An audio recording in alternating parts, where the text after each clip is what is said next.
Hello class students. बच्चों, आपको पता ही है अपना जो ये जो हिस्ट्री की बुक है उसमें 6th चैप्टर जो है वो स्टार्ट हो चुका है और उसमें हमने गौतम बुद्ध के बारे में पढ़ा। ठीक है, अब ये जो चैप्टर का नाम है नए प्रश्न नए विचार।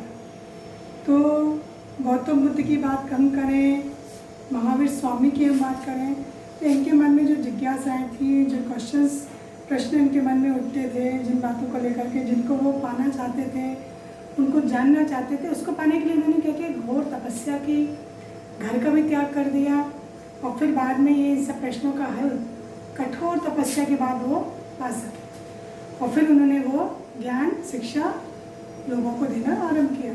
तो गौतम बुद्ध के बारे में पढ़ चुके हैं। अब हम आज पढ़ेंगे जैन धर्म में महावीर स्वामी, जो इनके प्रमुख भगवान हैं जैन धर्म में, उनके बारे में हम पढ़ेंगे। तो बच्चों, जैन धर्म के जो प्रमुख लोग हुए हैं इनके भगवान, ये तीर्थंकर के नाम से जाने जाते हैं। तीर्थंकर, तो ये 24 हुए हैं तीर्थंकर। जो 24 तीर्थंकर हैं वो महावीर स्वामी थे। ठीक है, तो महावीर स्वामी जो है जैन धर्म के, और इनका समय भी वही है 2000 वर्ष पूर्व, 2500 वर्ष पूर्व। ठीक है, जैन धर्म के 24वें तीर्थंकर के रूप में किसको कहा जाता है? महावीर स्वामी। और महावीर स्वामी का जो वंश था वो वज्जी वंश, इसमें इन्होंने जन्म लिया था।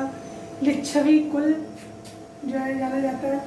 ये एक क्षत्रिय परिवार में पैदा हुए थे, राजकुमार थे। और जैसे गौतम बुद्ध के समय हमने पढ़ा था ना, वैसे इनका भी इन सब बातों में मन नहीं था, इनका सांसारिक जीवन में मन नहीं था, इनको कुछ और पाने की चाहत थी, जिसको पाने के लिए, उस ज्ञान को पाने के लिए इन्होंने 30 वर्ष की अवस्था में ही घर छोड़ दिया, गृह त्याग कर दिया।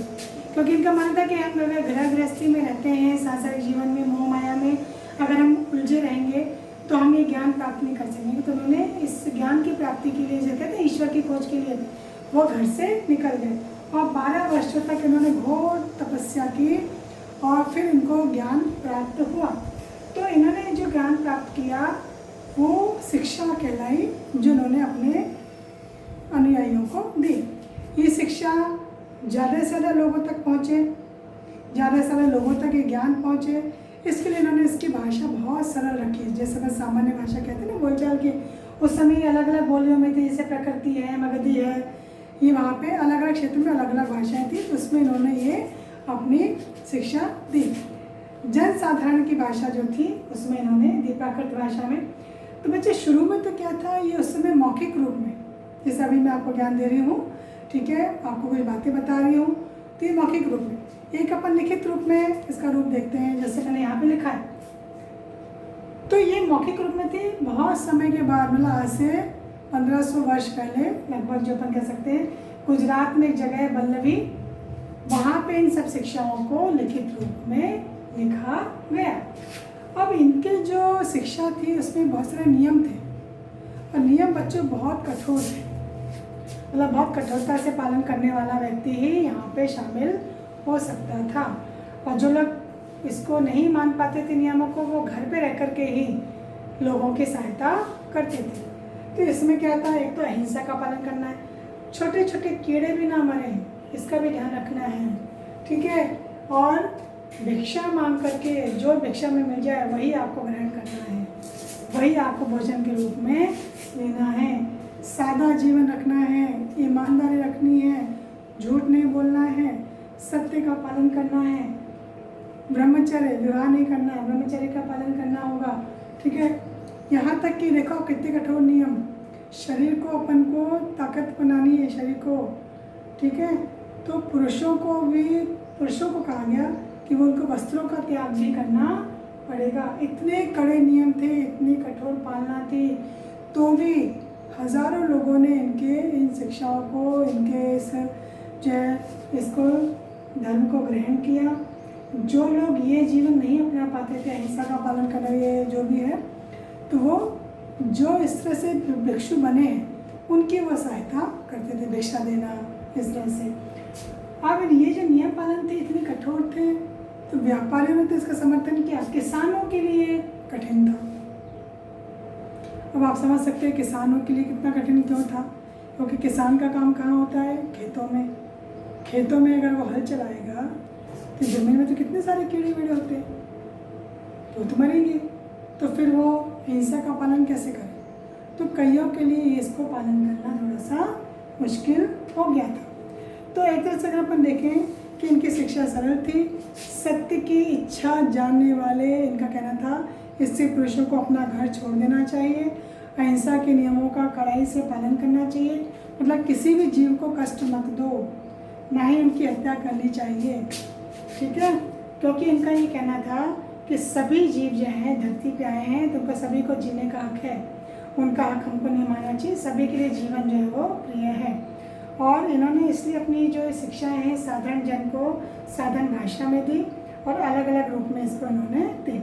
तो जैन नाम से जो लोग जाने जाते थे, इनको भिक्षा मांग करके सादा जीवन बिताना होता था, पूरी तरह से ईमानदार रहना पड़ता था, चोरी नहीं करने की इनको कहा गई थी, ब्रह्मचर्य का पालन करना पड़ता था, पुरुषों को वस्त्र का त्याग भी करना पड़ता था, ठीक है। फिर भी लोगों ने इनकी शिक्षा पाने के लिए अपने घर छोड़ दिए। जो लोग घर पे ही रह गए उन्होंने इन लोगों की सहायता की, इनको भोजन प्रदान करना, भिक्षा देना। व्यापारियों ने, मैं जो अभी बताया, इनका समर्थन किया। किसानों के लिए इसका पालन कठिन था क्योंकि फसल की रक्षा के लिए आप एक तो छिड़काव करते हैं, वो लोग करते हैं ना, तो छिड़काव में कीड़े मकोड़े तो मरेंगे। फिर धीरे धीरे ये इनका जो धर्म था, इनकी जो शिक्षाएँ थी, वो उत्तर भारत में, दक्षिण भारत में सब जगह जो थी धीरे धीरे फैलने लगी। शुरू में ये मौखिक रूप में रही, फिर बाद में इनकी शिक्षा लगभग 1500 वर्ष पूर्व, जो भी मैंने बताया, गुजरात में बल्लभी नामक स्थान पर जो थी वो लिखी गई, ठीक है। अब बच्चे इसके बाद आते हैं अपने, जैसे गौतम बुद्ध के बारे में हमने पढ़ लिया, जैन धर्म के बारे में पढ़ लिया, महावीर स्वामी के बारे में।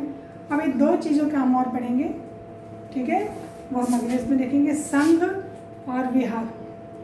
मतलब किस तरह से लोगों ने एक निर्माण किया, कहाँ पे वो रहते थे, किस तरह से, ठीक है, कहाँ पे वो पूजा पाठ किया करते थे, कौन लोग इसमें शामिल थे, कैसे इनकी मान्यता थी, ठीक है, यहाँ पर। तो इसको एक बार अगर हम देख लेते हैं। संघ, घर का त्याग करने पे ही ज्ञान की प्राप्ति होती है, इसके लिए लोगों ने एक संघ बनाया, ठीक है, जहाँ पे घर का त्याग करने वाले लोग एक साथ रहते थे। ऐसे संघ बनाने वाले लोगों के लिए नियम कानून भी जो थे वो बनाए गए। तो जैन और बौद्ध भिक्षु जो थे पूरे साल यहाँ वहाँ घूमते हुए उपदेश देते थे। कभी कभी जो थे ये, जब जैसे वर्षा ऋतु आ गई तो निकलना कठिन होता था, उस समय रास्ते में पानी भर जाया करते थे, जंगली जानवरों का, ठीक है, इनका भी जो है थोड़ा डर हो जाता था कई बार। तो ऐसी वजह से फिर वो कुछ समय के लिए एक ही जगह पर टिक कर रहते थे। तो वो जगह जो होती थी, जो उनके अनुयायी बनाते थे, वो विहार कहलाते थे, जहाँ पे वो, अब चाहे वो गुफा भी हो सकती है, ये टेम्परेरी कहीं स्थान बना गया है, वो भी हो सकता था, ठीक है। तो ये जो शरण स्थल बनाए गए थे वो विहार के नाम से जाने जाते थे, ठीक है। विनय पिटक में, ग्रंथ में इस बात का जिक्र मिला है। संघ में, अब जो लोग आते थे संघ में प्रवेश करने के लिए, उनको जो है अनुमति लेनी पड़ती थी। ये नहीं कि आपने घर छोड़ा और चले गए। आज मान लो कोई बच्चे हैं, घर छोड़ के जा रहे तो माता पिता से, तो इसमें ये था कि संघ में जो प्रवेश कर रहे हैं बच्चों को अपने माता पिता से, कोई नौकर है तो उसको अपने स्वामी से, राजा के यहाँ काम कर रहे हैं तो उनको राजा से, ठीक है। किसी व्यक्ति ने किसी से उधार ले रखा है, जिसको चुकाना है उससे, ये नहीं कि तुम बिना उधार चुकाए भाग लो, तो उसको उससे अनुमति लेनी पड़ती थी। यहाँ तक कि अगर एक स्त्री भी ज्ञान प्राप्त करना चाहती है तो उसको अपने परिवार वालों से, अपने पति से अनुमति लेनी पड़ेगी। क्यों? क्योंकि इनको फिर अपनी इन जिम्मेदारियों से भी नहीं भागना है। अगर जिम्मेदारियां घर की हैं तो उनको भी पूरा करना होता था। ये लोग जो जीवन बिताते थे बहुत सादा जीवन होता था, ठीक है। दिन में एक समय होता था जब ये भिक्षा मांगते थे और शिक्षा भी देते थे लोगों को। अगर लोगों की आपस में लड़ाइयाँ हो रही तो उन लड़ाइयों को निपटारा भी करते थे। इसके लिए उन लोगों को बुला करके वो बैठक भी किया करते थे। तो यहाँ पर संघ में इस तरह से काम होता था और ये बिहार में था। अस्थायी गुफाओं में, पहाड़ों में लोग रहते थे। फिर धीरे धीरे क्या किया इन्होंने, स्थायी रूप से शरण स्थल, देखो आपके चित्र में दिख रहा होगा बेटा, इस तरह से शरण स्थल बनाने शुरू किए गए, जिन्हें विहार कहा गया। पहले ये लकड़ी के बनाए जाते थे, बाद में इसमें ईंटों का इस्तेमाल भी किया जाने लगा। कहीं कहीं कुछ पहाड़ियों को खोद करके भी इनको बनाया जाने लगा। और कई बार क्या होता था, कोई ज़मीन अपनी दान में भी दे देता था इन भिक्षुओं को। कोई व्यापारी है, कोई राजा है, कोई बड़ा भूमि का स्वामी है, तो दान की भूमि पर भी विहार का निर्माण होता था। और कई बार जो स्थानीय लोग हैं जो शिक्षा के लिए घर नहीं छोड़ पा रहे हैं, वो इन भिक्षुओं के लिए दवाइयाँ भी जैसे हैं, भोजन है, वस्त्र है, वो लेकर के आते थे और इसके बदले में ये लोग इनको क्या करते थे, ज्ञान देते थे, शिक्षा देते थे। और फिर धीरे धीरे धीरे क्या हुआ कि ये ज्ञान भारत से बाहर विश्व के देशों में भी जो था वो फैला। तो आज हमने बच्चों महावीर स्वामी जैन धर्म के बारे में पढ़ा। और संघ और विहार किस लिए मनाए जाते थे, लोग वहाँ पर कौन से थे जो रुकते थे, क्या वहाँ पर शिक्षा का काम होता था, ये सब हमने जानकारी आज ली। तो सबके पास बुक्स हैं, सभी बच्चे बुक्स में इसको पढ़ेंगे तो आपको बहुत जल्दी से जो है वो समझ में आ जाएगा। यहाँ पे आज हमने महावीर स्वामी और संघ और विहार के बारे में जानकारी ली।